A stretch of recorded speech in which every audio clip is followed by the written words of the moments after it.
welcome back. I just cut my bangs about 2 seconds ago, like trimmed them, so they still look a bit crazy, so please disregard that. But what we're doing today is we are packing for a trip. Tomorrow I'm gonna go on a trip. I'm going to the Netherlands. I'll be going to Utrecht. I can't say it properly, I'm so sorry. I'm visiting my friend, and then we'll take the train together to London. So I'll be in the Netherlands for like 2 days, and then I'm going to London with my friend, and I'm so excited. She's an illustrator too, so we'll be doing loads of sketching, probably going to a bunch of museums, some art supply stores, some bookstores probably, maybe some clothing stores as well, sitting in parks, sitting in cafes, just like having a good holiday slash sketching retreat type thing. And I'm super excited. I love London. I have been to London a bunch of times. I really love it there. I would love to live there for a period of time at some point. And I'm also really excited to go to Utrecht. I was there last year and it's beautiful there, so I'm excited. I'm not sure yet if I'm gonna split this video into two, so we'll maybe have the like first part be like traveling to Utrecht and the time there, and then the other part maybe being the London part. But yeah, so right now what we need to do is pack. So let's do that.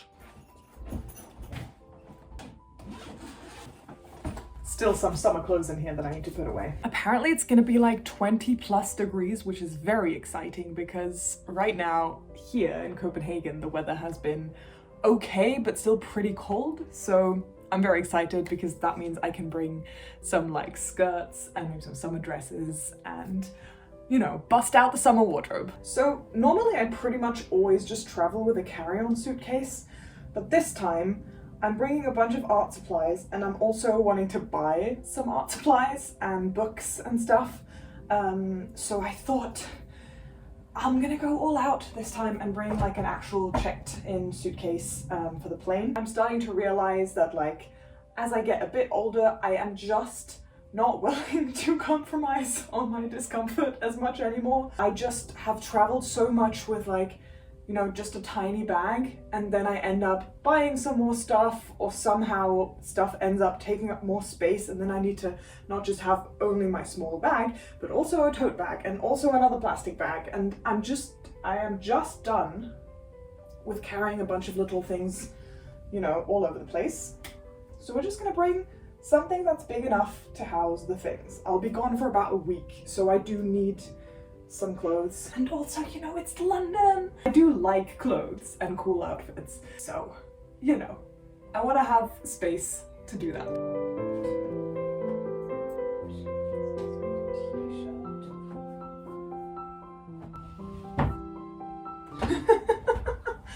Okay, this looks like a ridiculous amount right now, but all of this is not like all stuff I'm bringing. And I'm not going to be bringing all of that too. I just pulled everything out so I could see what I will be bringing.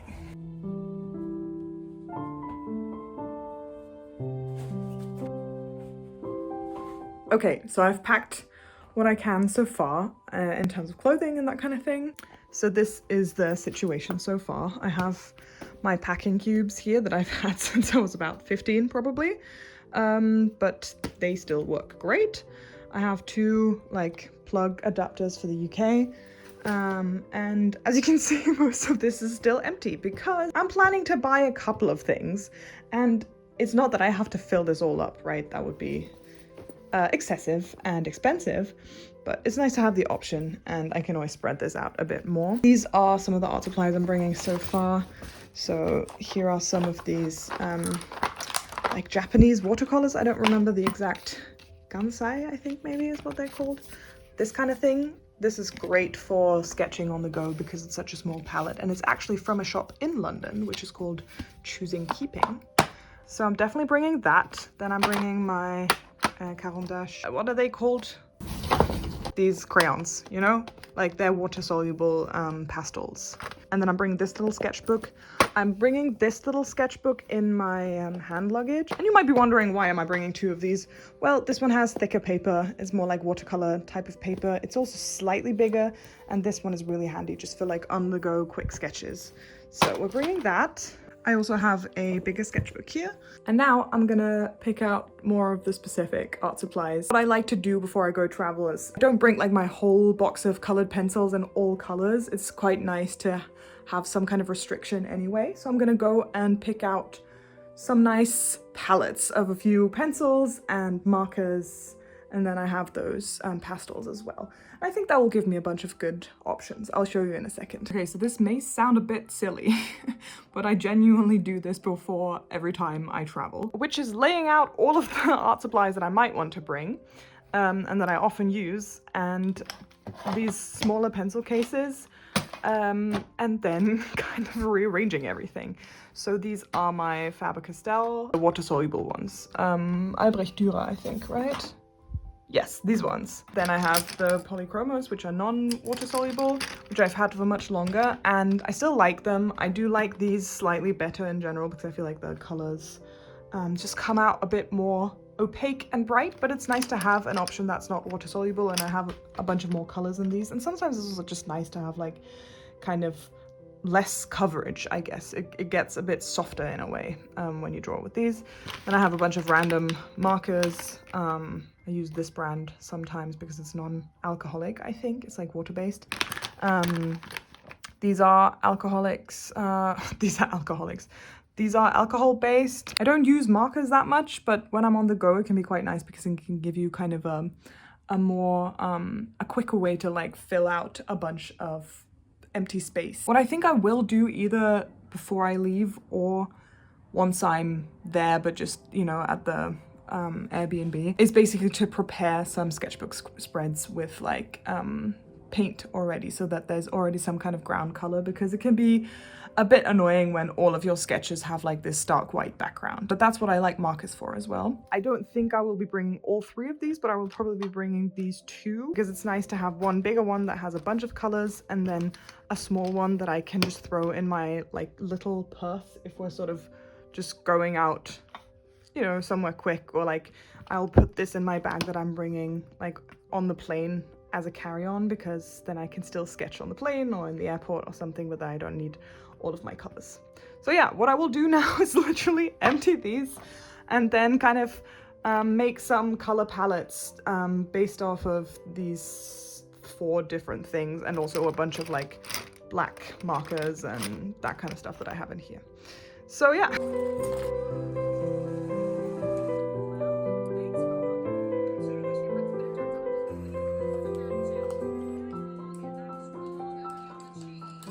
Okay, I managed to cram a bunch in these 2 pencil cases. I always feel like I should bring more, but the good thing about traveling with another illustrator is that I can just borrow some of her stuff and she can borrow some of mine if we, you know, desperately need something. Also, we can always buy a specific type of art material if we really need it. And also, the whole point of this is to have some limitations, because that actually usually creates the best types of results. So, ooh, but I need paintbrushes. Okay, I'm gonna pick out a couple of those 2, and then I think we'll be pretty much done. This is the bag I'm bringing as my carry-on luggage into the plane. So all of this stuff needs to fit in there. Got headphones, the pencil case I just packed, sunglasses, my anti-flight anxiety medication, sketchbook, a passport, my wallet, keys, smaller headphones, and chargers.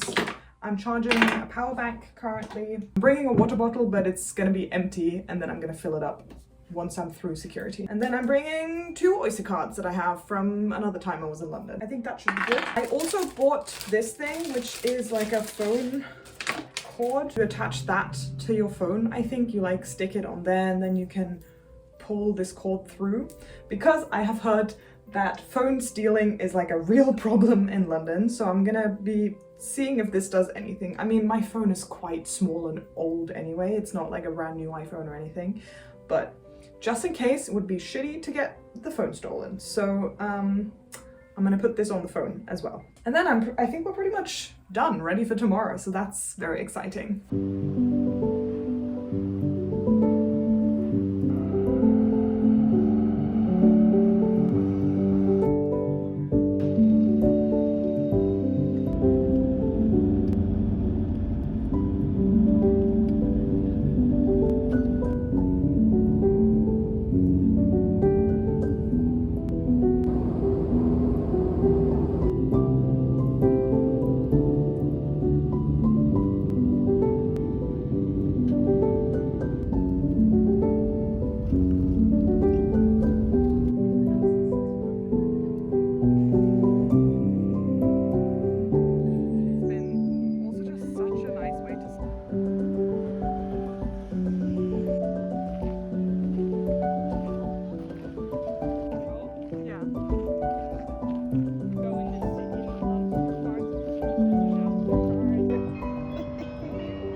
like a cartoon character.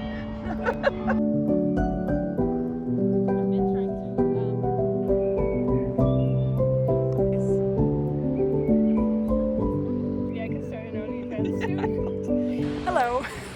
Hello. We've just found this really nice place down by the river, and we're sitting and doing some sketching, and it's really nice. And we both feel a bit rusty because we haven't done this kind of sketching in a while, but we keep just trying to like chart to ourselves that it's okay, this is just a practice drawing, it doesn't have to be perfect. It's really nice though, it's very peaceful down here. And drawing water is famously easy, so it's great that we picked that as the first spot. But joined here by some ducks and some shouting Dutch people.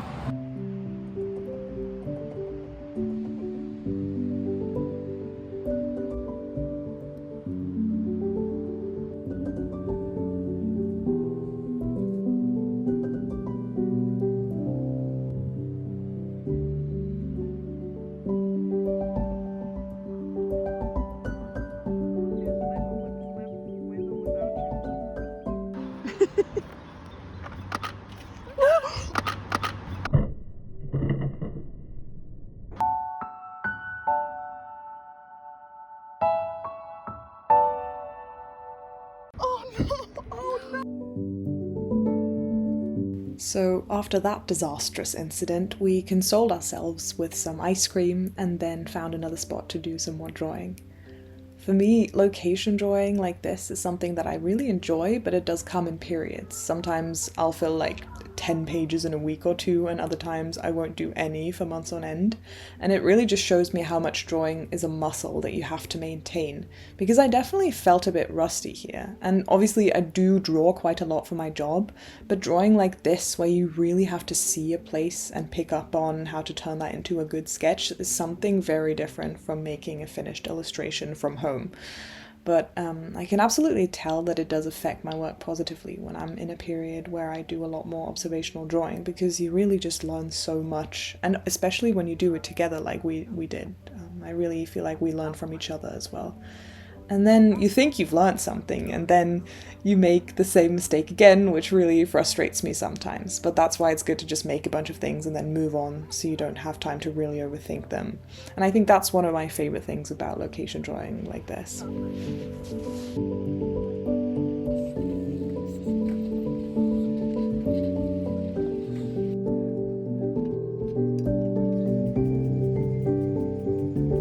Hello everyone! I don't know how much you can hear of me because there's a bit of background noise, but in case you can hear stuff, we're currently like out in the countryside at this like big mansion, and there's this little cafe where you can sit and have a drink, and we might do some drawing. It's the next day now, and we did a lot of nice sketching yesterday, which I think you saw, and then just had a chill, nice evening.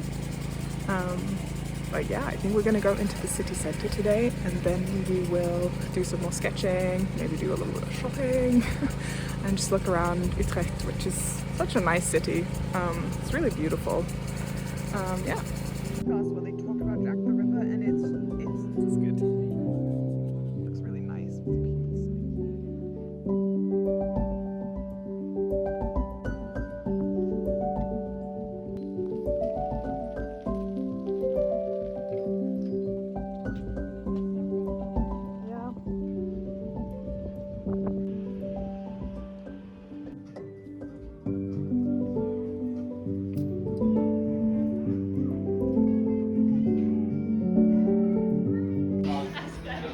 This is the Dutch experience.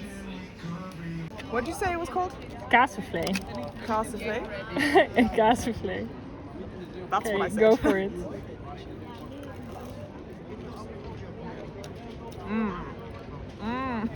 Yeah? Yeah. Okay, good.